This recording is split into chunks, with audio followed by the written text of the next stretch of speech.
Good morning everyone, जय हिंद। चलिए 12th class का बायोलॉजी क्लास है।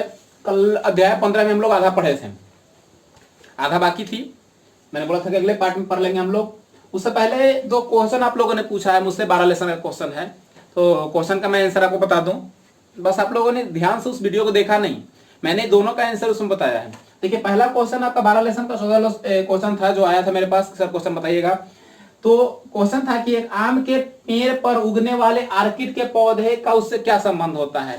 मैंने एग्जाम्पल में सहजीवी बताया था कि कुछ ऐसे पौधे होते हैं, जीव होते हैं जो पूर्ण रूप से दूसरे पे आश्रित होते हैं, लेकिन कुछ ऐसे पौधों के बारे में मैंने बताया था, जीवों को बताया था कि जो उगते तो हैं किसी अन्य पेड़ पे, अन्य पौधे पे, किंतु उनका उनके साथ कोई संबंध नहीं होता है। जैसे मैंने एग्जाम्पल में आर्किड का वृक्ष बताया था आम के पेड़ पे, आप उस वीडियो को रिवाइंड करके जरूर देखिएगा। मैंने बताया है आपके पिछले लेसन में इस वीडियो के इस क्वेश्चन के बारे में कि आम के पेड़ पर जो आर्किड का पौधा होता है उससे कोई संबंध नहीं होता है आर्किड के और आम के पौधों में, क्योंकि आर्किड का जो पौधा होता है वह अपना भोजन स्वतः बनाता है, अपना विकास स्वतः करता है, और आम का पौधा जो है स्वतः अपना विकास करता है। संबंध बस इतना ही है कि आम के पेड़ पर आर्किड का पौधा है, इसके अलावे ना तो उसके जीवन में, ना तो उसके भोजन में, ना तो उसके वृद्धि में कोई संबंध है। यानी आर्किड के पौधा से आम के पौधे का कोई संबंध नहीं है। यही क्वेश्चन पूछ रहा था। अगला क्वेश्चन आपका है, अगर समुद्री मछलियों को मीठे जल में रखा जाए तो क्या उस पर असर पड़ेगा, क्या वो जीवित रह पाएंगी। सोचने वाली बात है। जो मीठे जल होते हैं वो मृदु जल होते हैं, जो आपके समुद्री जल होते हैं उसमें NaCl होता है, यानी सोडियम क्लोराइड की मात्रा ज्यादा होती है। और कुछ ऐसे जीव होते हैं जो समुद्र जल में भी रह पाते हैं और कुछ वैसे जीव होते हैं जो मीठे जल में रहते हैं।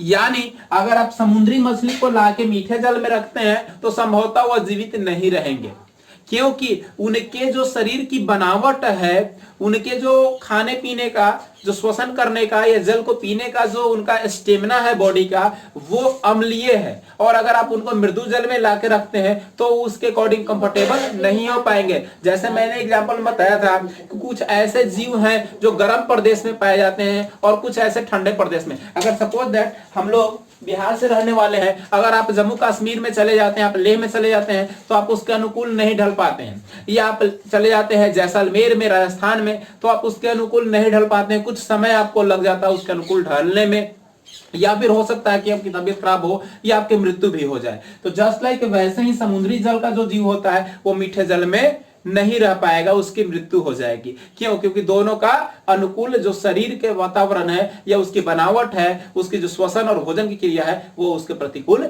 नहीं है, यानी वो वहां पे जीवित नहीं रह पाएगा। कुछ ऐसे एक्सपेक्शन होते हैं जो जल में, मीठे जल हो या समुद्री जल हो, रह पाते हैं, कुछ ऐसे अपवाद में होते हैं, किंतु ऐसे वो मृत्यु हो जाएंगे। चलिए आगे हम लोग देखते हैं जैव विविधता का संकट। जो आगे हम लोग जहां पढ़े थे उससे आगे हम लोग को पढ़ना था जैव विविधता का संकट। जैव विविधता का संकट क्या है? यानी वैसा चीज जो कि जीवों के और पेड़ पौधों को लगातार क्षति पहुंचा रहा है, वही है जैव विविधता। जैव विविधता मैंने बताया था आपको पिछले क्लास में। जैव विविधता यानी वैसी विविधता जो अलग अलग क्षेत्रों में होती है, चाहे वो जीवों की हो या पेड़ पौधों की हो, तो वही जैव विविधता है। इसी जैव विविधता को अंकित करने के लिए एक बुक बनाया गया जिसका नाम है red data book. 10th class में भी आप लोगों ने पढ़ा है, या 10th क्लास का वीडियो पीछे अपलोड किया गया है जिसके बारे में विस्तृत जानकारी दी गई है, आप वहां से भी देख सकते हैं। वो आपका ज्योग्राफी का होगा, आपका वो 20 या 19 क्लास का वीडियो होगा, यानी 20 या 19 तारीख के वीडियो होगा, आप लोग उसको रिवाइंड करके देख लीजिएगा। इसके बारे में विस्तृत मैंने जानकारी दी है रेड डाटा बुक के बारे में और प्रजातियों के बारे में। ऐसे मैं लिंक आप लोगों को शेयर कर दूंगा।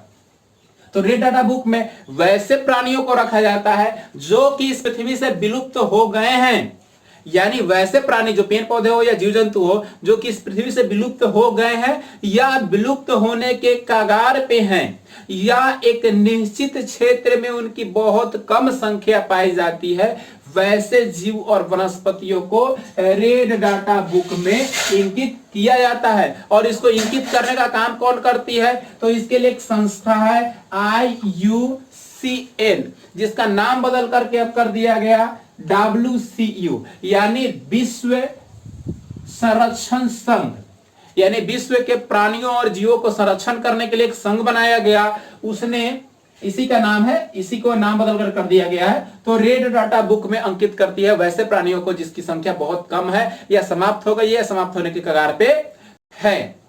अब देखिए लिखा हुआ है, जैव विविधताओं की क्षति या विलुप्त के कारण पृथ्वी पर जीवों का अस्तित्व समाप्त होने लगी है, इसे जैव क्षति कहते हैं। पूछता है जैव क्षति से आप क्या समझते हैं, 2 नंबर क्वेश्चन देता है। तो जैव क्षति वैसी प्रक्रिया है जिसमें जैव विविधताओं की क्षति या विलुप्त होने के कारण पृथ्वी पर उन जीवों का अस्तित्व समाप्त होने लगा है, उसे हम लोग क्या कहते हैं, उसे जैव क्षति कहते हैं। जैव क्षति के बहुत सारे कारण हैं, मैं आपको उसका कारण बता रहा हूं। जैव क्षति यानी जीवों की क्षति होती कैसे है, क्यों जीव की मृत्यु हो जाती है, क्यों जीव अपनी संख्या नहीं बढ़ा पाते, इसका कारण है। और कहीं ना कहीं इसका डायरेक्ट रूप से कारण हम सभी मनुष्यों के क्रियाकलापों पर निर्भर करता है, जो कि आगे हम चर्चा करेंगे। हम लोग अपने क्रियाकलापों, अपने फायदे के लिए किस प्रकार वन्य एवं वन्य जीवों का लगातार विनाश करते जा रहे हैं, और इसका हर्जाना हम ही लोग को भरना पड़ेगा आने वाले समय में। अभी समय में वर्षा नहीं होती है, पॉल्यूशन होता है, अनेक प्रकार की बीमारियां होती है, ये सब का कारण सिर्फ और सिर्फ मनुष्य है, अपने क्रियाकलापों से लगातार पर्यावरण को अति दोहन कर रहा है। जो ये सारा होना चाहिए, सारी चीजें होनी जरूरी है, बिल्कुल होगी। देखिए पहला आवासीय क्षति के विखंडन। आवासीय क्षति, आवास मतलब होता है निवास स्थान, यानी जहां पे वो जीव या वो पेड़ पौधे जिस स्थान पे पाए जाते हैं उस स्थान का हम लोग क्षति करते हैं। जैसे कि जस्ट लाइक जंगल में जो जीव पाए जाते हैं उसको हम लोग लगातार क्षति करते हैं, उसको काट कर हम लोग खेत बनाते हैं, तो उसको वहां पे हम लोग औद्योगिक कंपनियां लगाते हैं, या वहां से रेलवे लाइन, एयरपोर्ट जैसे बहुत सारी चीजों को हम लोग निर्माण करते हैं, और इससे जंगल खत्म हो जाता है। जंगल खत्म होने से जंगल वाले जीव भी समाप्त हो जाते हैं। इसमें पहला जो इसका विखंडन का पहला रूप है वो विकास, यानी हम डेवलप तो कर रहे हैं, लेकिन डेवलप करने के दौरान हम लोग क्या करते हैं, विकास कब होगा, जबकि आपके यहाँ कंपनियां लगेगी, फैक्ट्रियां लगेगी, उसे हम लोग विकास करते हैं। तो कंपनियों को लगाने के लिए, फैक्ट्रियों को लगाने के लिए, रोड बनाने के लिए, एयरपोर्ट बनाने के लिए, रेलवे लाइन बिछाने के लिए, इन सभी क्रियाओं के लिए हम लोग क्या करते हैं, लगातार अपने विकास के स्वरूप में हम लोग वृक्षों की कटाई हम लोग लगातार करते जा रहे हैं, जिससे क्या हो रहा है, इसका सर्वनाश होता जा रहा है। वर्णोमूलन कहने का तात्पर्य है कि लगातार पेड़ पौधे की कटाई करके खेती योग्य बनाना, यानी वनों की कटाई करके कैसे उपयोग बनाना, खेती योग्य बनाना, यानी खेती करते हैं, फैक्ट्रियां लगाते हैं, कंपनियां लगाते हैं, इन सारे कार्यों के लिए हम लोग लगातार वनों का अतिदोहन कर रहे हैं। इसी क्रिया को कहा जाता है वनोमूलन, यानी वनों की कटाई करके उसे खेती और औद्योगिक के कारगर वैसे रूप में बनाना ही वर्णोमूलन कहलाता है। अब कह रहा है अमेजन का जंगल है, अमेजन के जंगल को बोलते हैं हम लोग, दक्षिण अफ्रीका की है, अमेजन को जंगल को बोलते हैं पृथ्वी का हृदय। अगर कहीं क्वेश्चन आए कि पृथ्वी का हृदय किसे कहते हैं, तो अमेजन जंगल को बोलते हैं, जो पूरे विश्व में एक बहुत बड़े मात्रा में ऑक्सीजन को देता है, लेकिन लगातार हम लोग इसकी भी कटाई करके यहाँ पर खेती योग्य भूमि बना रहे हैं। तो ये भी कहीं ना कहीं हमारे लिए खतरा है, मानव जीवन के लिए, जीव जंतुओं के लिए खतरा है। फिर करा प्रदूषण, लगातार हम लोग अपने क्रियाकलापों द्वारा खेती करके या खेती नहीं होगा, इसमें औद्योगिकरण हो जाएगा, फैक्ट्रियां लगाना हो जाएगा, कल कारखाने से निकलने वाले धुएं, जल को दूषित करना, ये इन सारी क्रियाकलापों से हम लोग लगातार प्रदूषण कर रहे हैं, और ये प्रदूषण कहीं ना कहीं जनजीवन और जीवों के लिए क्षति पहुंचा रहा है। क्योंकि पहले जंगल बहुत ज्यादा होता, पेड़ पौधे बहुत ज्यादा होते थे, तो हवाएं शुद्ध हो जाती थी, किंतु आज जंगलों की संख्या बहुत कम हो चुकी है, जिसके कारण लगातार प्रदूषण अपने चरम सीमा पे बढ़ता जा रहा है। इसी कारण जो आपका यहाँ जो आपका कार्बन डाइऑक्साइड की जो मात्रा थी हमारे यहाँ पूरे पृथ्वी पर, वो 0.03% थी, किंतु हाल के कुछ वर्षों में ऐसा आंकड़ा निकाला गया कि 0.04% जो आपकी पृथ्वी पर कार्बन डाइऑक्साइड की मात्रा बढ़ चुकी है। तो इसका कारण क्या है कि हमारे यहाँ पेड़ पौधे की कटाई हो रही है, पेड़ पौधे नहीं है, कम है, इसके कारण क्या हो रहा है, ऑक्सीजन में कन्वर्ट कार्बन डाइऑक्साइड नहीं हो पा रहा है, इसलिए कार्बन डाइऑक्साइड की मात्रा बढ़ रही है। आज पृथ्वी पर इतनी गर्मी के कारण क्या है, कार्बन डाइऑक्साइड है। कार्बन डाइऑक्साइड जितनी बढ़ेगी पृथ्वी पर तापमान उतनी बढ़ती जाएगी, गर्मियां बढ़ती जाएगी, बहुत सारी बीमारियां उत्पन्न होगी। तो ये सभी का कारण ये है।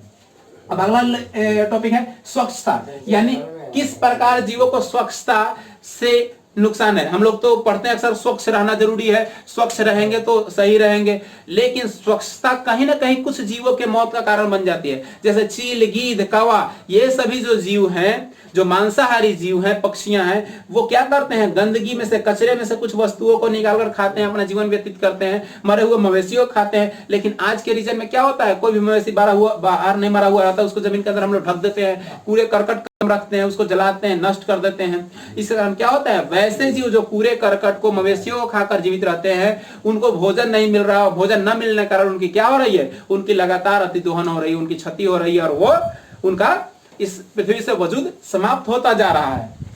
तो इस प्रकार स्वच्छता भी कहीं ना कहीं हमारे जीवों के क्षति का कारण है, क्योंकि आप लोग तो जानते हैं स्वच्छ रहना बहुत जरूरी है, लेकिन स्वच्छता से नुकसान भी है।